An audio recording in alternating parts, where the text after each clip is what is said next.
আসসালামু আলাইকুম। Welcome to GM take pro. আপনারা সবাই কেমন আছেন? আশা করি ভালো আছেন। তো আজকে আমরা দেখব মাইক্রোসফট ওয়ার্ডে কিভাবে টেবিল নিয়ে কাজ করতে হয়। চলুন সফটওয়্যারটি ওপেন করি।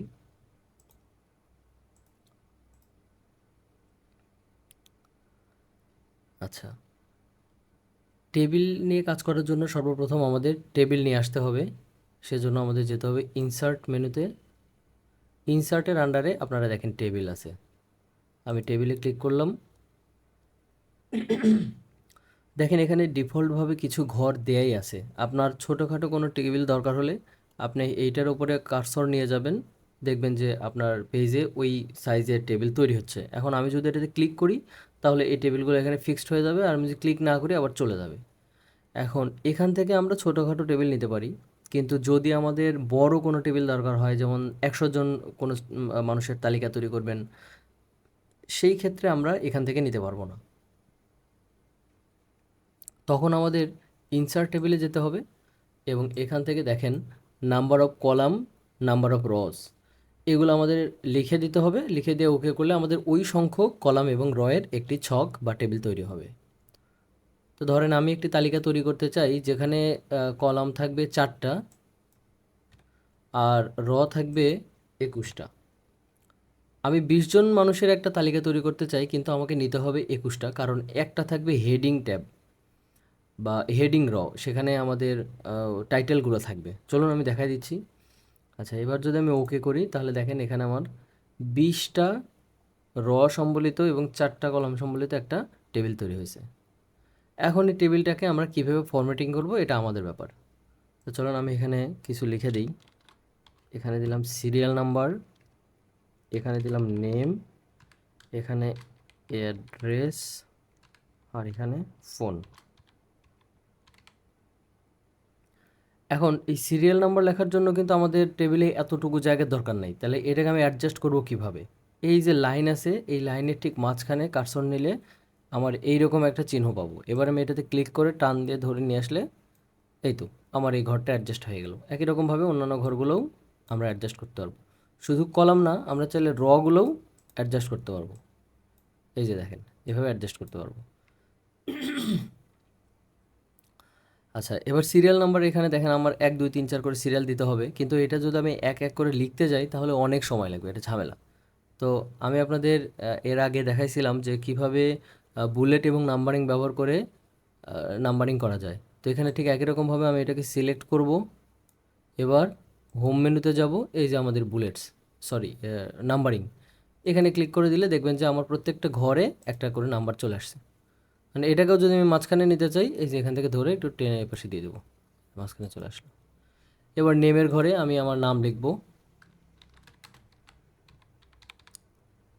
অ্যাড্রেসের জায়গায় লিখব অ্যাড্রেস,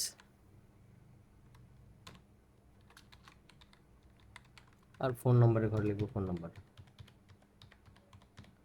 আচ্ছা, এখন একটা জিনিস খেয়াল করেন যে এরপরে অন্যান্য যে তথ্যগুলো আমাদের কাছে থাকবে সেই তথ্যগুলো আমরা টেবিলে এন্ট্রি করতে পারি, কিন্তু যদি কোনো তথ্য সবার ক্ষেত্রে একই রকম হয় সেক্ষেত্রে আমাদের বারবার টাইপ করার কোনো দরকার নেই। ধরেন অ্যাড্রেসটা সবার হবে সিংড়া নাটো, তখন আমি এটাকে সিলেক্ট করব, কপি করব এবং এখান থেকে বাদ বাকি ঘরগুলো সিলেক্ট করে জাস্ট পেস্ট করে দিব। আমি এখানে কিবোর্ড শর্টকাট ব্যবহার করে কপি পেস্ট করছি। কিভাবে কিবোর্ড শর্টকাট আপনারা জানেন। দেখেন আমার সবগুলো ঘরে অ্যাড্রেসটা চলে আসছে। এখন বাদ বাকি তথ্যগুলো আমরা লিখে দিব। এবার এই টেবিলটাকে যদি আমি একটু সুন্দর করে সাজাতে চাই তাহলে আমরা কি করতে পারি? এই যে উপরের যে হেডিং আছে, হেডিং এই টাকে আমরা একটু বড় করতে পারি। আমাদের ফন্টগুলো একটু বড় করে দিলাম, একটু বোল্ড করে দিলাম। আমি এখানে একটা শেডিং কালার দিয়ে দিই। এই ঘরগুলোকে আমি একটা কালার দিতে পারি, এটাকে আমি একটা হালকা কালার দিই।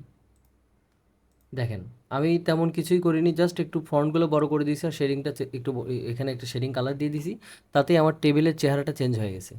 এরকমভাবে আপনারা আপনাদের টেবিলটাকে সুন্দরভাবে সাজায় গুছায় নিতে পারেন। আচ্ছা, এটা তো ছিল একদম সিম্পল একটা টেবিল, জাস্ট এবং কলাম। কিন্তু আমরা বিভিন্ন জায়গায় এরকম অনেক টেবিল দেখি যে একটা ঘরের মধ্যে আরও ঘর থাকে, সেইগুলো কিভাবে করা হয়? তো সেই ধরনের টেবিল তৈরি করার জন্য আমরা ব্যবহার করতে পারি এই যে ড্র টেবিল, এখানে ক্লিক করলে আমাদের একটা পেন্সিল আসবে। এখন এই পেন্সিল দিয়ে আমরা চাইলে আলাদা আলাদা ঘর তৈরি করতে পারবো। যেমন দেখেন এখানে মোবাইল নাম্বারের ঘর আছে, আমি এখানে যদি 2টা মোবাইল নাম্বার লিখতে চাই তাহলে এই যে এখানে ক্লিক করে দাগ দিয়ে দিলাম, এখন দেখেন আমার ঘর 2টা হয়ে গেল।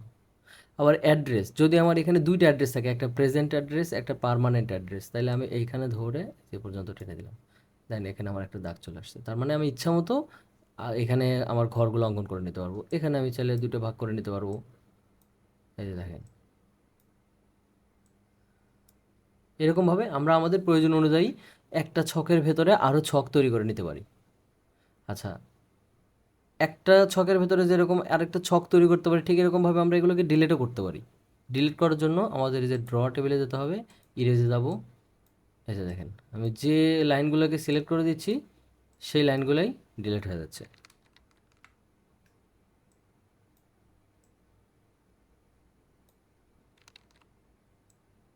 এই যে, সরি, এই তো এই লাইনটাও আচ্ছা থাক।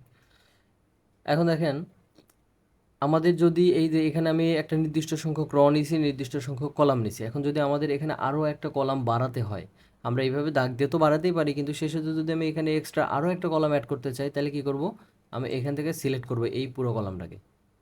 সিলেক্ট করার পর রাইট বাটন ক্লিক করব, ইনসার্ট, এই যে কলাম টু রাইট অথবা লেফট, আমি বামে নিতে চাইলে লেফট, ডানে নিতে চাইলে রাইট। দেখেন আমাদের এখানে নতুন আরেকটা কলাম হয়ে গেছে। এখন এই কলামে যদি আমি চাই যে না আমার এই যে এরকম ছোট ছোট ঘর, এগুলো কোনো ঘর থাকবে না, সরি, এরকম কোনো ঘর থাকবে না, এই সবগুলো ঘর মিলে একটি ঘর থাকবে। মানে বিশেষ করে অনেক শখে আমরা দেখি যে এইখানে মন্তব্যের একটা ঘর থাকে, সেই ঘরটা ফাঁকা থাকে। আমি যদি সেটা করতে চাই তাহলে এই পুরো ঘরটাকে সিলেক্ট করব, করে রাইট বাটন ক্লিক করে এই যে মার্জ সেল, এটা করে দিলেও আমার হবে। অথবা আমি এই যে ইরেজ টেবিল থেকে, ধরেন আমি এই যে, সরি, ইরেজ টেবিল থেকে এই যে এই ঘরগুলো সিলেক্ট করে দিলাম।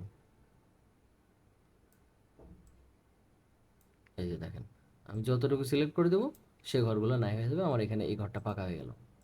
তো এরকমভাবে আমরা একটা টেবিল তৈরি করতে পারবো, টেবিলের মধ্যে আবার এরকম ছোটো ছোটো টেবিল বা ঘর করতে পারবো, বা হচ্ছে কোনো একটা ঘরকে ফাঁকা করতে চাইলে বা মার্জ করতে চাইলে এইভাবে আমরা মার্জ করে টেবিল নিয়ে কাজ করতে পারবো। আচ্ছা, এবার দেখেন, এই টেবিলটাকে আমরা চাইলে এইখান থেকেও কোনো একটা ডিজাইন অ্যাপ্লাই করে দিতে পারি। ধরেন আমি এখানে একটা ক্লিক করলাম, একটা ডিজাইন এখানে অ্যাপ্লাই হয়ে গেলো, ডিফল্ট একটা ডিজাইন। তো এই ডিফল্ট ডিজাইনগুলো তেমন একটা কাজের হয় না, আপনারা নিজেদের মতো করে টেবিলটাকে সাজাই নিলে সেটাই সবচেয়ে পারফেক্ট হবে। এইভাবে আপনারা টেবিল নিয়ে কাজ করতে পারবেন। এছাড়া টেবিল নিয়ে কোনো সমস্যায় পড়লে আমাকে জানাবেন, আমি ইনশাল্লাহ সলিউশন করে দেওয়ার চেষ্টা করব। তো আজকে এই পর্যন্তই, সবাই সুস্থ থাকবেন, ভালো থাকবেন, আল্লাহ হাফেজ।